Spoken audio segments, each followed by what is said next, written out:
తిరుమల వెంకటేశ్వర స్వామికి దేశవ్యాప్తంగా కోట్ల మంది భక్తులు ఉన్నారు. వారి మనోభావాలు గాయపడకూడదు అన్నదే నా అభిమతం. తిరుమల లడ్డు నెయ్యిలో కల్తీ జరగడం నిజంగా దురదృష్టకరం. ఇలాంటి సంఘటనలు పునరావృతం కాకూడదన్నదే నా బలమైన ఆకాంక్ష అని పవన్ కళ్యాణ్ అన్నారు. దక్షిణం భారతదేశంలోని ఆలయాల యాత్రకు శ్రీకారం చుట్టిన పవన్ కళ్యాణ్ కేరళలోని చొట్టనిక్కర్లో ఉన్న అగస్త్య మహర్షి ఆలయం ఆశ్రమాన్ని సందర్శించారు. ఆలయ పండితులు పూర్ణకుంభ స్వాగతం పలికారు. ఆలయ ఆకృతిని, కట్టడాలను ఆయన ఆసక్తిగా పరీక్షించారు. అనంతరం విలేకరులతో మాట్లాడారు. నెయ్యి కల్తీ వ్యవహారంలో పాత్రధారులను అరెస్ట్ చేయడం దర్యాప్తులో భాగం. ఇది సంతోషదాయకం. భవిష్యత్తులో తీతిదే ప్రసాద విషయంలో ఇతర వ్యవహారాల్లో జాగ్రత్తలు పాటించాలి అని సూచించారు.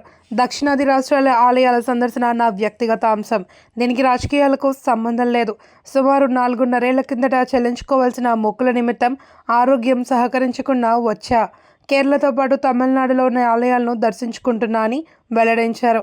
అక్రమంగా తరలిస్తుండగా పట్టుబడిన ఎర్రచందనం అమ్మకం విషయంలో దేశం మొత్తానికి నూతన విధానం తీసుకురావాలి అని కేంద్రాన్ని కోరామని వివరించారు.